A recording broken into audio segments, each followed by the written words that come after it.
Hi, this is Susan Bennett, the original voice of Siri. Here's what's coming up today on another great episode of On the Nose with Randall Kenneth Jones, the new Jones Show podcast.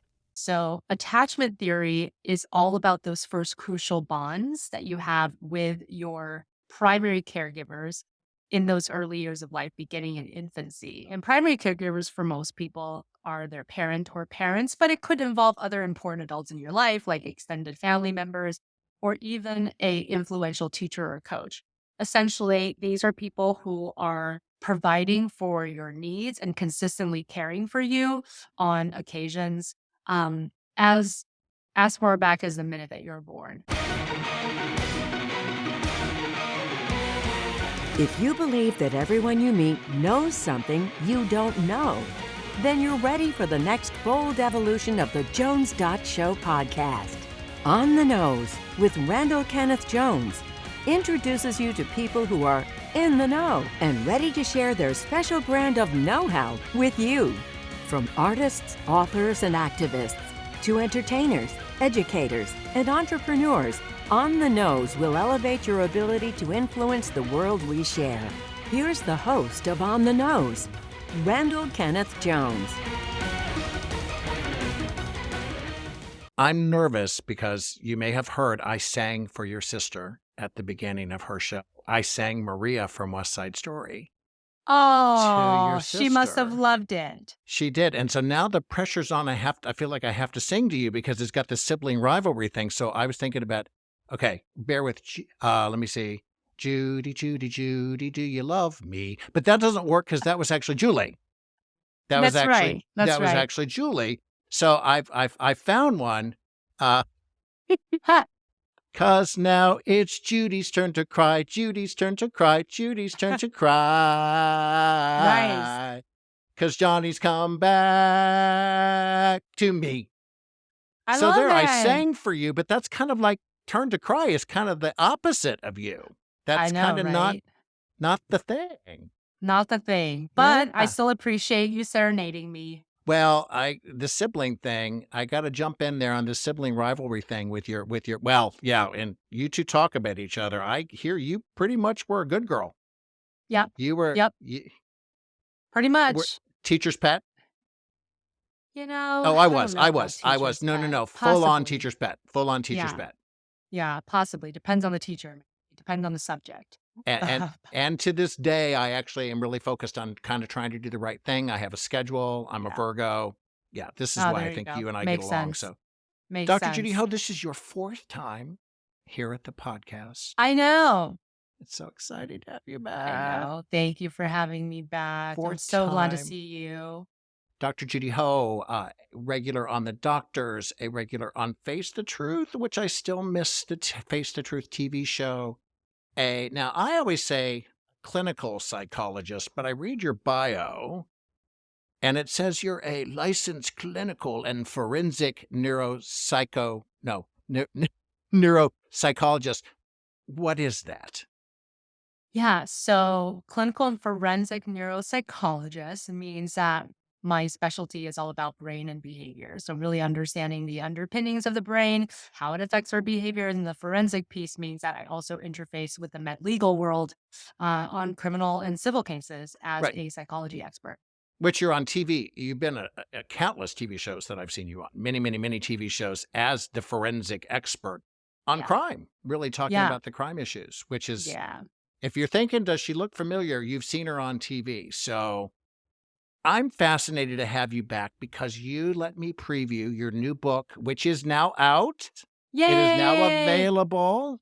It is. Okay, I'm going to read this. The New Rules of Attachment. Very long title. How to heal your relationships, reparent your inner child, and secure your life vision by Dr. Judy Ho. Yay! So, why this book? Why now? Well, this isn't your first title. This is your third book, and I'm just going to go. The other one, Stop Self-Sabotage, game changer for me. Stop Self-Sabotage. I had my friend Ruth Ann actually said to me, "Oh, I want to hear that show with Dr. Judy. You know, she wrote Self-Sabotage. Is it a little scary?" I went, "Well, no, it's scary, But we all do it. Scary. You have well, no, but you Yeah. have to read it. You have to read it knowing you do it. I mean, we all self-sabotage.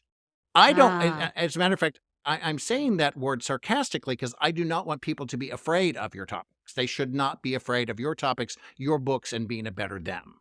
So, yeah. why this book? Why now?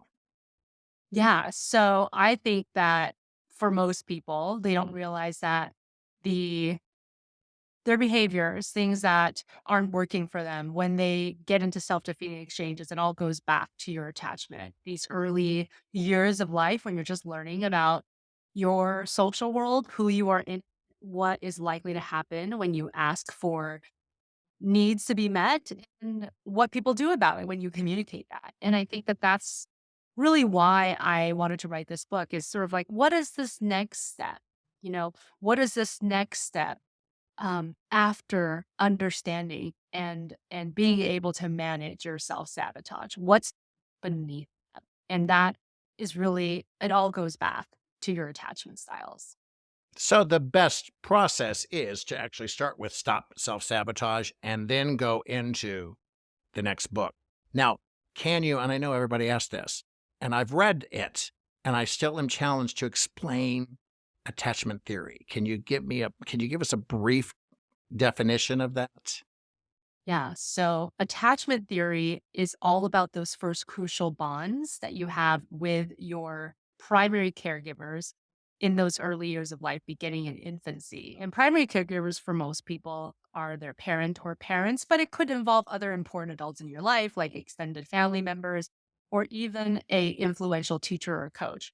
Essentially, these are people who are providing for your needs and consistently caring for you on occasions um, as as far back as the minute that you're born. And so these are people that you have regular contact with, and these are the people that you learn how the world works from. And so what happens is as you get older, you learn that certain rules probably apply to the way that you interact with people, and then you start to apply them in very general terms to all different areas of your life. Hmm. And that's when we can see some of these attachment wounds still coming into play 20, 30, 40, 50 years after you were born. Because when we learn these things in our early childhood, we come to believe that all of our later interactions are going to be similar. And that's how it results in some patterns that don't work. So I will say to people who look at it and see that it looks like a big book, don't find that daunting because it's a workbook. If you think that you can't write in a workbook or dog ear a book, you need to destroy one in the process of doing this because when we say exercises, there are exercises. I mean, literally going through the four different types of, is it attachments? It's the four different types of, what's the phrase I'm looking for? There's 4 different attachment styles. Oh, And one of attachment the styles, attach attachment Yep, styles, yeah. attachment styles. And one of the attachment styles is secure, and then 3 are insecure. Okay. So I have not read the whole book yet because I have a belief that you take time with quote unquote a self-help book. That if you devour it all over a weekend, what are you really doing? And that's not, I don't think, your goal for the book. No. I would call it a self-guided course. Would you Yeah. agree? Yes, it's a self-guided course. And, Yeah, and and I will, definitely one you can do. Yeah. yeah, and I will go so far as to say we have discussed questions in my house between my husband. I've asked him because I'm curious, how does age, in your opinion, impact one's ability to actually do the exercises in this book? Yeah. So one of my primary messages in this book is that you can heal your attachment at any age and stage of your life. So I don't think that age is a factor, although I would say that as people get older, they start to think, well, I've been this way for so long, maybe it'll never change. And I just really want people to have hope that it's really just about that acknowledgement of, okay, maybe this is impacting my life in maybe not a great way. And from here, let's see what we can do to reshape our future and how we go about things in any area that I'm not satisfied with, whether it's your romantic relationship, friendships, family relationships, physical, mental health, career, and other aspirations. There's something that you can learn at any age about how to flip the script. I am so on board with that. And I say this on the show all the time. the whole concept of you can't teach an old dog new tricks, that's a really lazy dog. I know, right? And I don't know. I really don't buy it. You don't want to learn. And one of the comments you made, which really stuck out to me, is our brains prefer confirming an existing belief, even if it's negative, to creating a new one. So Yeah. we're programmed to be stubborn. Our brains are kind of lazy, and it's lazy because it's trying to give us an evolutionary advantage. And so it sounds backwards, Oh, but the reason is you have to have enough cognitive space so that when there's a really big decision to be made, a real danger to run away from, that you're going to have the resources to be able to make those snap decisions to ensure your survival. So in general, your brain tries to conserve cognitive energy. And it does that by just kind of making things a rule and categorizing things kind of in a very blanket way. And sometimes they work, but a lot of the times it oversimplifies things. And also because of our brain's preference to paying attention to negative information, again, as a route to survival, you have to know what the potential dangers are to be able to survive. Because of that selective attention, though, you end up imprinting over and over again rules that tend to be more negative in nature, and then you're not really revisiting them. You end up just looking at new situations and then taking the pieces that fit your current worldview and say, haha, see, like that still makes sense to me, as opposed to saying, whoa, this is new information. Does that mean I should change my worldview? That takes a much more of a conscious effort. It doesn't mean that you can't do it, but it's essentially that you have to take your brain out of the autopilot mode and go into manual. And that's what this book is all about. okay. That I get, because you do have to consciously make an effort to make the change, or you will. I say that all the time. I have made a conscious effort to look for the best in people. I've made a conscious effort in this point in my life to try to be a better person. But my subconscious will come in and try to wreck it Yeah. a lot. And I have to make a choice. No, I'm going to be happy. Yeah. I'm going to make this change. I'm going to be a better person. I'm going to be a kinder person. I said something kind of not nice about someone today over the phone in a phone call. I made an observation that maybe was not something I'm proud of. And I'm going to be making another phone call going, I'm sorry I said that to you, Right. because we Right. catch ourselves doing that. Now, the other thing is, and I think you know this about me, I find becoming more self-evolved fascinating. And I think you also know this kind of came later for me, like 47, Yes. 48, where I started to kind of explore who I am, how can I be my best, who do I want to be? I all came into this late. Is there a reason why are people so afraid to take the hard look at themselves? Dr. Judy, I swear to you, I find it fascinating and wonderful. And I know I'm going to get the pot of gold at the end of the rainbow. I'm going to be happier. I'm willing to do the work, and I'm willing to look in the mirror, and I'm willing to say, I just said it. I did something today I'm not proud of.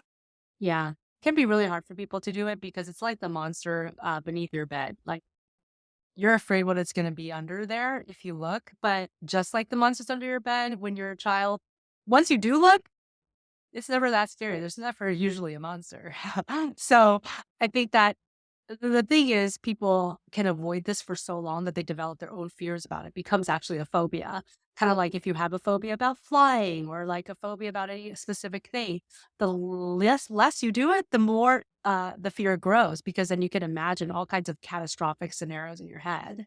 But then once you do actually confront the situation, all of a sudden it's like, oh, well, it's not as bad as I thought it was going to be.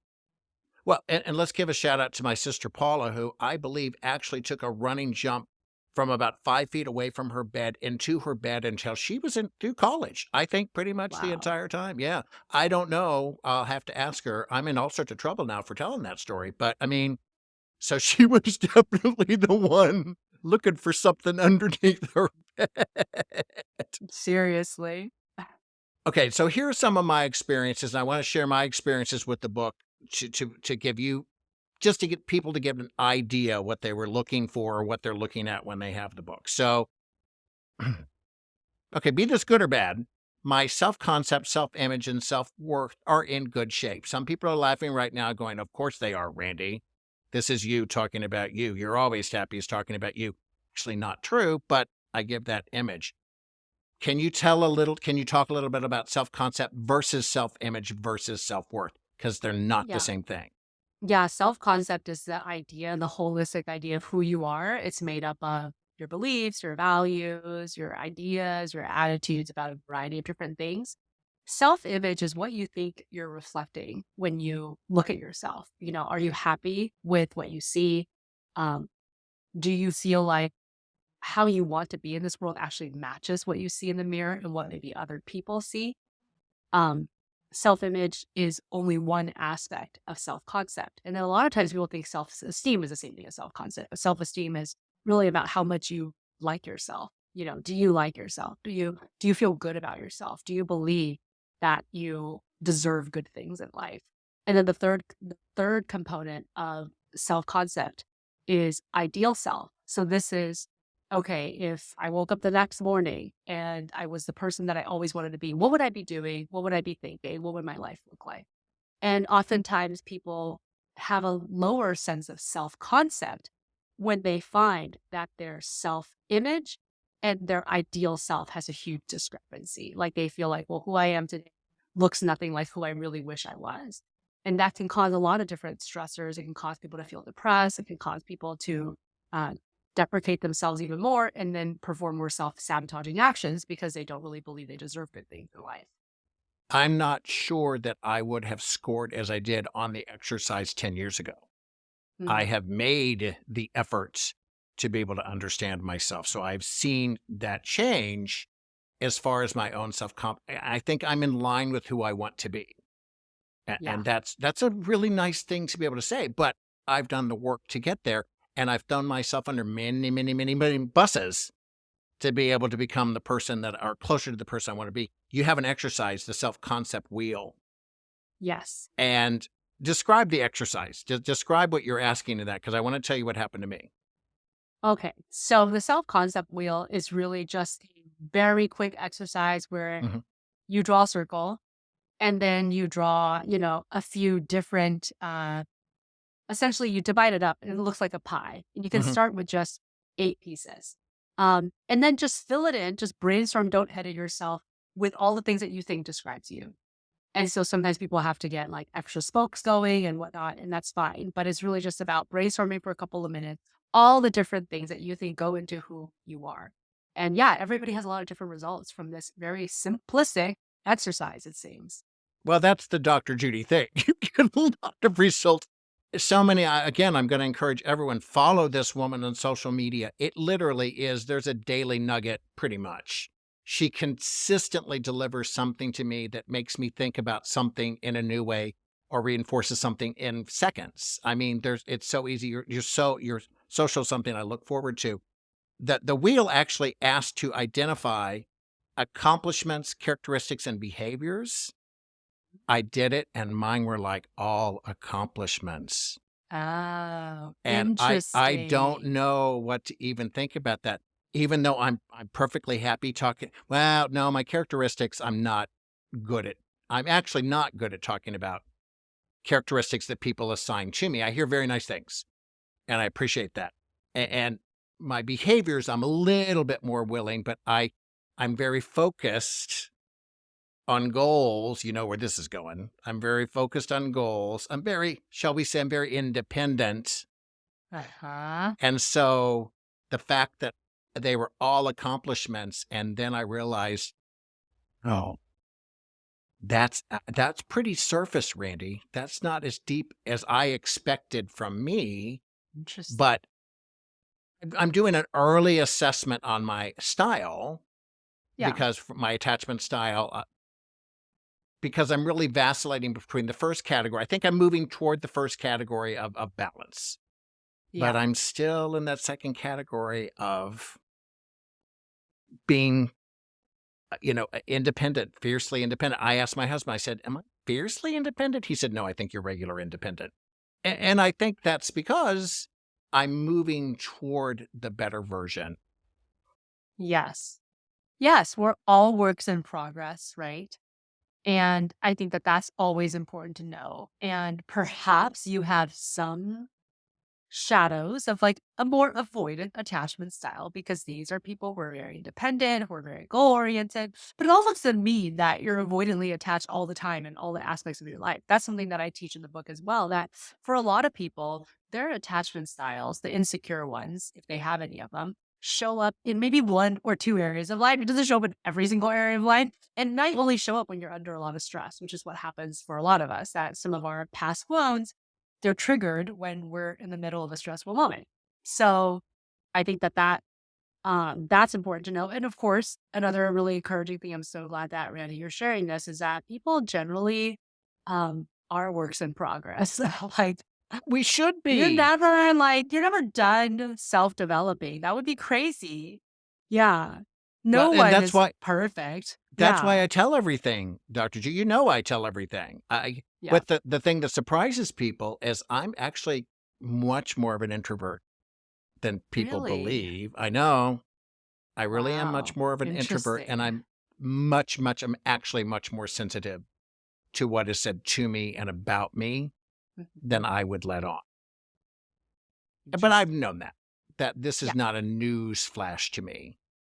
But all of this, I just am finding the whole process of the book absolutely so fascinating. And I always, like I said, throw myself under the bus to make it easier for somebody else to say, if he can do it, I can do it. I can read her book. I can live a better life. I can understand better who I was. Now, here's where I'm challenged. I have to laugh a little bit because there's little me. Do you see little me? For Yeah. those people who see the video, that's little baby Randy there on my shoulder. Little baby Randy's on my shoulder. I remember being me. I remember growing up. I remember high school quite well. I remember college. I am struggling. And one of the reasons I asked the age question is my mom was a very unique person. And there's no question in the era that I was raised that my primary caregiver was my mom. And when I'm trying to answer questions about that relationship, I'm going back 61 years Yep. with somebody who's unfortunately no longer with us, who Yeah. behaved according to a sense of duty with Yeah. the 50s and 60s. Right. And Right. I It's a don't, different time. I'm still evolving. I'm still working this section of the book because I actually am Yeah. going to my sisters to say, do you remember this? Do you remember this? I jokingly tell my dad, you left me alone with that woman with no witnesses for 5 years. And I say that sarcastically and with love because my mom they broke the mold after Nellie Pearl. They broke the mold. She was a character, as they would say. Yeah. Oh, yeah. And for the most part, our parents try to do their best, Hmm. but they have their own fallacies, and that's why it's important to know that this is not about blaming your upbringing, going back and like revisiting these painful memories for no reason if you have them. It's really about just understanding, well, look, they were struggling with their own stuff too, right? That might have made them maybe less available to me or parent in a certain way that, I hope that I don't pass on to the next generation if I'm a parent, or in general, I don't want to have my relationships look like that with other people in my life. But you can reparent your inner child at any age. You can provide yourself with that safety and security and those lessons that you wish maybe you had when you were a child and did. What was also interesting is trying to understand that from my perspective as a child and appreciating and loving my parents, and Yes. hats off to your parents leaving everything they knew to try with very little money. Maria and I've chatted to come to a country with two little girls and achieve, and they achieved. And look at you. I mean, Yeah. you are the case study. You are the case study. Let's say hello, and I put my tip my hat to Ma and Pa Ho last time, and I'm going to do it this time. Good for them. Yeah. We grew up, it's the whole immigrant idea of coming to America for a better life, for more opportunity. So I'm very thankful to my parents for what they've given myself and my sister and allowing us to explore the things that are the most interesting and important to us. But I also think that when they were growing up, it wasn't really about emotional support, right? Like that's not the generation they're from. It's like we're just trying to put food on a table. It's a really, really different experience and a different vibe. So I think that it's important for people to know that no matter what, your parents, your upbringing, your family, they all come from different contexts, different situations, their own lessons, what they're trying to learn. And this generation, and now we have a little bit more time too, to actually explore the things that really matter, what we value. We kind of, it's almost like a luxury now that we're on the other side, that maybe it's not just about putting food on the table. There's like a little bit of extra time to self-actualize and to practice mindfulness. Like that's not what every single family was afforded when you were growing up. Mm-hmm. I think it's fascinating now maybe I'm overdoing it and digging too hard in your book, but this is me thinking, what would my mother's attachment style have been based on what I know? But the other terrifying thing, and you're a parent now, you got a little one. I'm looking at it and going, how would my children answer these questions about me? I know. Isn't that crazy? Yeah. I'm going to it's very, ask very them interesting. because they'll tell me. No, You're gonna they ask will them? tell me no. And I want to ask them. I am not afraid of the answers. I'm not. I know I can feel shame and I will feel shame. Now, I did my best. No, I think my kids, I had a great relationship and I love my adult relationship with them, but nobody's perfect as a parent. So I'm Nobody. actually, and my daughter majored in social work. So she's got great problem Oh, solving skills. Oh, I go to Mary Beth. My son is the producer. He's the tech guy, the producer of the podcast. And my daughter has amazing skills at problem solving. So she's like one of my first people I go to that's solve a life awesome. problem. And I go to him to solve all my tech problems because I'm 61 and I'm a technological mess. So I need both of them. So Oh, yeah. I love that. I love that. Now they're kind of your confidants and they get to reflect back on you some of the they're things the that, best. you're going to find valuable. They're absolutely the best. And then I'm also in a situation where I have returned to my hometown after 39 years Oh my and goodness, right. spending time with my 92-year-old father and developing a relationship that really never existed as he's ailing because he is not well. Yeah. And I Yeah. wasn't, you and I, we've emailed a little bit about that. I was not really Yes. prepared for that, but I see everything as a learning experience. So another quote, and it's going to lead into a question. Quote from the book, negative self-beliefs act as self-fulfilling prophecies. Yes. Yes. They do. Negative beliefs act as self-fulfilling prophecies.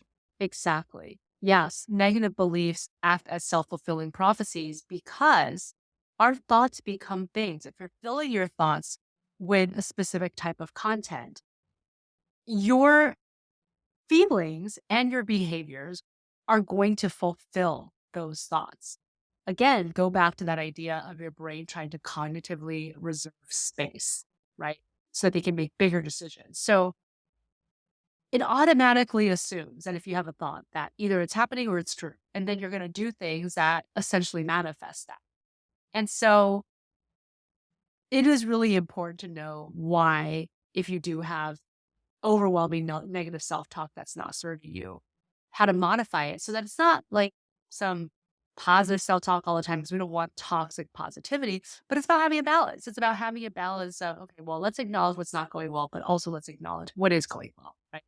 Really being clear about that. I think that's really important. Did you see my eyes get real big for a second there? You Yeah. said a word. You said a word. Yeah. That was the next question.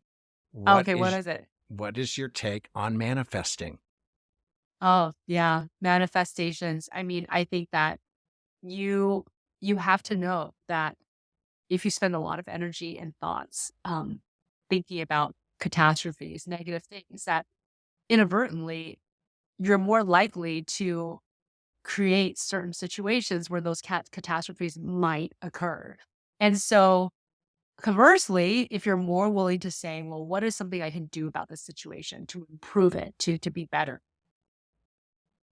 You're more likely to find a way out. You're more likely to achieve that outcome. I just, and it's so interesting because it's come up so much, and it's interesting because religion can be a form of manifestation. The friend that came in that sees dead people could be a form of manifestation. The people that get messages from wherever, it's really kind of all a variation of the same type of thing. You're giving the science equivalent where I struggle. I can't scream to the world, let me win the lottery. I can't do that. I don't find, I lived the life of positivity. I lived the life I'm working on. I want a movie of my book, Ruby, that I sent to you, my book. I want a movie of my book. But I'm not willing to go to the top of that mountain and scream. Of course. There's just a sense of realism in me that just can't do that. But I believe in it. I believe it'll happen. I believe that it will happen. Yep. And you have to keep believing in that. And it will, Randy. And I will be there at the screening. Yes, you will. And you've got your own signed copy of the book already? I've already invited myself to your screening. Oh, you know what we have to do? Okay, I talked to Maria about this. So I had a listener truly suggest this. Maria said yes. Your sister Maria said yes. I need you all both to come back at Christmas. And you're 1, she's 2, I'm 3. We're going to do the ho, ho, ho show. I'm the third ho. I'm the honorary ho. She says she's in. Okay, I'm in. Let's do it. So you do it. We're going to do a show with the 3 of us, and I'm just going to be the third ho. I said, because I don't think there's a third ho. And Maria's answer was, not as far as we know. Right. So there's not a third I like host. It. So we have to do the ho, ho, ho. You're my official holiday show. Final thoughts on this book. It's so hard. As you know, we can talk about this forever. Yes. Why should someone get the book at the most basic emotional level? Why? Yeah. Well, if you're looking for the answer to end your self-sabotage and any self-defeating patterns, and you're looking for a way to really turn that negative self-talk upside its head and to finally achieve all the goals that you want, and to have meaningful connections with people and truly have joyful relationships, then you need to get this book. Or improve.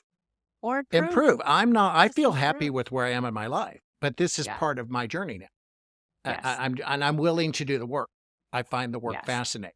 So take her book, add a little Randy where you're not afraid, you're willing to, because it's fun and fascinating to discover new things about yourself and live a better life. I don't know what I would do without you in my life. You are so special. I'm so grateful to have both of you with me. You've always been there for me. I'm so grateful. Love you to death. I have the final question. Now, on the nose, we have a new final question. Okay, cool. And I did not tip you off, and you can answer this however you want. But the on-the-nose final question is, Dr. Judy Ho, what do you know? Oh, I know that at any time, if you're willing to do a little bit of self-investigation, you can make some really major improvements in your life a lot quicker than you might imagine. So you just have to be willing to look. For more information, visit onthenose.com. Please be sure to follow On the Nose with Randall Kenneth Jones on YouTube and subscribe on your preferred podcast platform. For On the Nose, I'm Susan Bennett, the original voice of Siri. And yes, I know. Do you? If not, see you next time.